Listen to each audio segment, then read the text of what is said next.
Europe 1, 8h16, l'interview politique. Thomas Soto, vous recevez ce matin Nathalie Kosciusko-Morizet, députée de l'Essonne et vice-présidente déléguée du parti Les Républicains. Bonjour Nathalie Kosciusko-Morizet. Bonjour. Nous sommes un pays judéo-chrétien de race blanche qui accueille des personnes étrangères. J'ai envie que la France reste la France et je n'ai pas envie que la France devienne musulmane. Vous savez, j'imagine, qui a tenu ces propos Nadine Morano. Est-ce que vous êtes à l'aise avec ça? Je trouve la tonalité de cette déclaration, comme d'ailleurs la référence à la race blanche, exécrable. La République française ne fonctionne pas sur les bases idéologiques de l'apartheid. Pour tous les relents que ça peut avoir, et puis parce que je crois avec l'unanimité d'ailleurs des scientifiques que l'humanité ne se divise pas en races, je le dis, je trouve ces propos exécrables. Alors l'unanimité des scientifiques, mais pas dans votre famille politique, elle fait partie de votre famille politique, Nadine Morano? Oui, enfin là, il y a quand même l'unanimité de ma famille politique sur ces propos-là. Ils ont été, je crois que beaucoup ont dit ce qu'ils en pensaient. Encore une fois, la race, c'est pas le fondement de l'humanité. L'humanité n'est pas tributaire de la race. D'ailleurs, je ne vois pas pourquoi la race serait tributaire de la couleur. Tout ça, le fond du propos est absurde et le propos lui-même et sa tonalité est exécrable. Mais elle a dit que c'est l'héritage du gaullisme. Elle dit que c'est l'héritage du gaullisme. C'est évidemment absurde, c'est complètement sorti de son propos. L'humanité, elle est marquée par des histoires, par des cultures différentes. Ce qui fonde l'humanité, c'est pas la race, c'est pas vrai. La notion de race n'est pas acceptable, c'est indigné comme vous, Alain Juppé. Et Nicolas Sarkozy, on l'a pas entendu. Qu'est-ce que vous attendez de lui? Qu'est-ce que vous lui demandez ce matin? C'est Nicolas Sarkozy, pardon, mais si vous voulez l'expression personnelle de Nicolas Sarkozy, vous lui poserez la question lui-même. C'est le président de votre parti. Moi, j'ai entendu systématiquement Nicolas Sarkozy sur tous ces sujets s'exprimer avec la plus grande clarté sur ce genre de sujet et de manière générale contre le rapprochement avec le FN. Je voulais dire quelque chose. Derrière, il y a toujours cette idée que en glissant un peu, on ne sait pas, on devine bien ce qu'il peut y avoir. Moi, je le dis avec la plus grande clarté, quand on prétend battre le FN, il faut le combattre. Pas aller le chercher sur son terrain, pas aller le copier, pas pactiser. Voilà, pour vous parlez battre à le Nadine FN, Morano, une partie de votre famille politique là. Et c'est quelque chose que je dis avec une grande constance et que d'ailleurs j'entends Nicolas Sarkozy aussi dire avec une grande constance. Encore une fois, là c'est les propos personnels de Nadine Morano. Elle doit être sanctionnée, Nadine Morano. J'ai entendu les responsables, par exemple, de la liste de la grande région Est dire avec les plus grandes clartés qu'ils désapprouvaient et prendre leur distance de manière très très nette. Est-ce que Nadine Morano doit être sanctionnée pour ces propos? Si la question a été posée et qu'il y avait un vote au bureau politique, je la voterai. Mais vous souhaitez qu'elle soit posée? Au bureau politique Je pense qu'elle peut difficilement pas l'être. Mais bon, il y a la semaine prochaine, bureau politique. Vous avez souvent dénoncé la porosité entre l'UMP à l'époque et le Front National. Est-ce que ça reste un problème aujourd'hui dans votre parti? Vous savez, il y a toujours, dans des périodes de grands troubles, des personnalités ou des moments ou des situations ou des débats dans lesquels les uns ou les autres peuvent se retrouver en situation de faiblesse. Et c'est la raison pour laquelle je pense qu'il faut être très fort et très ferme sur toutes ces convictions. Je pense que dans les périodes de grands troubles, les convictions doivent vraiment tenir la barre.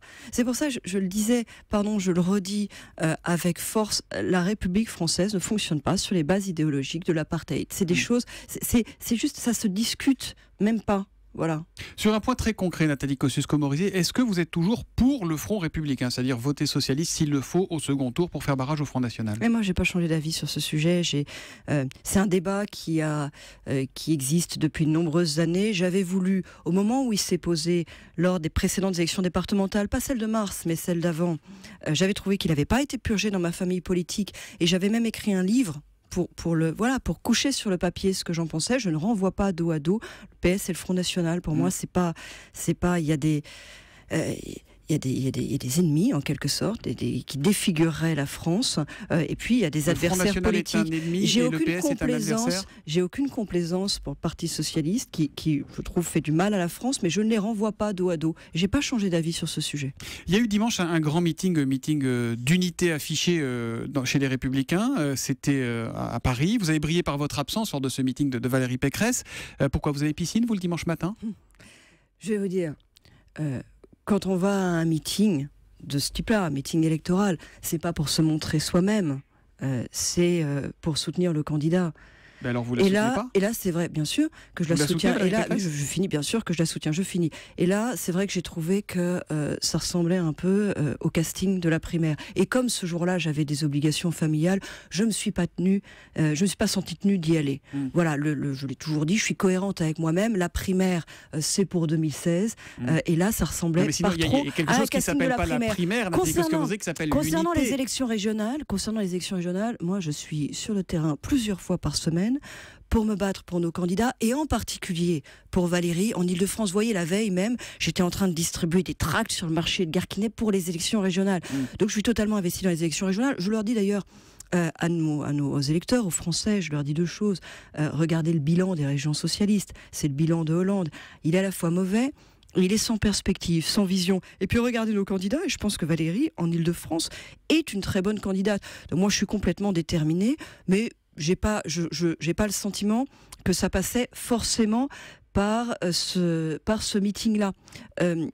Un mot, je pense qu'un des problèmes principaux qu'on va avoir dans cette élection, je le dis et je voudrais que nos auditeurs l'entendent, c'est la mobilisation. L'abstention. Parce qu'en fait, vous savez, ça fait depuis Général de Gaulle qu'on n'a pas voté au mois de décembre.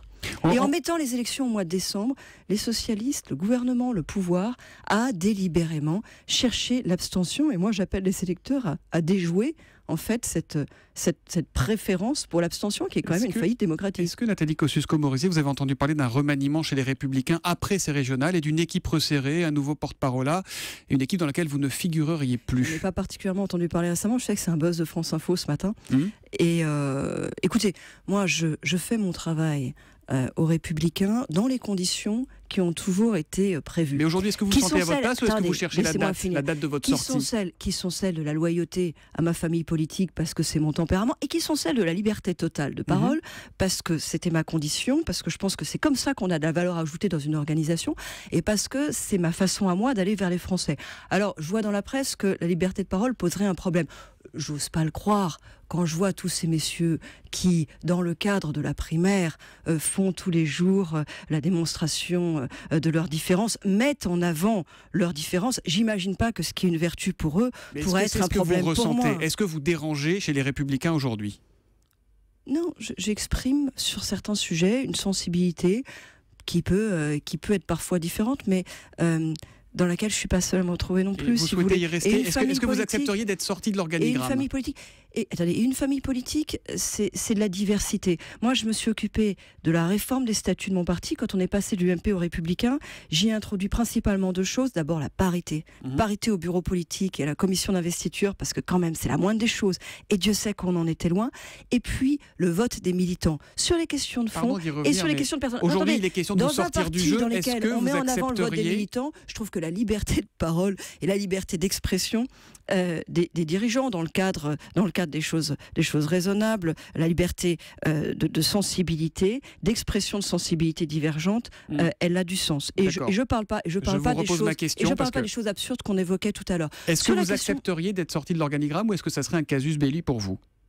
Non, mais moi, je ne demande rien de particulier. Si je suis utile, si je peux participer à construire l'avenir de ma famille politique, j'y suis. Si on me dit, en fait, la condition pour y être, c'est de plus rien dire, j'y suis pas. Ça a toujours été très clair. Moi, ça a toujours été ma condition, encore une fois.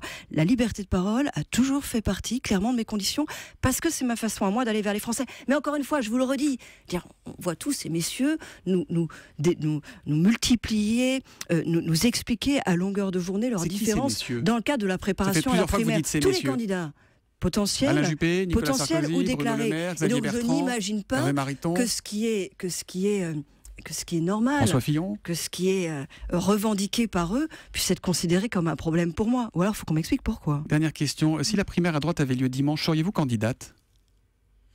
Oh bah dimanche, c'est un peu court. Hein. Oui, d'accord, bon, dans un mois. Parce que si je vous dis en 2016, vous allez me dire que c'est pas l'heure. Ben oui, mais je vous dis que c'est pas l'heure parce qu'elle a lieu en 2016. Et d'ici là, il y a des élections régionales. Et d'ici là, si vous voulez, je comprends l'exaspération des Français. et d'ailleurs d'une partie de ma famille politique, on se dit voilà, on a envie de changer, on a envie d'être prêt, on a envie d'ouvrir ce débat. Ça se passe en 2017 et en décembre 2015, il y a la possibilité de mettre dehors tous les petits exécutifs socialistes régionaux qui ont été les laboratoires de François Hollande dans les régions. On ne peut pas passer à côté de cette échéance. On va pas se précipiter, on ne va pas par impatience passer à côté de cette échéance qui peut être l'occasion de commencer à changer les choses en France, dans les régions. Merci Nathalie Kosciusko-Morizet d'être venue sur Europe 1 ce matin. Merci et bonne journée.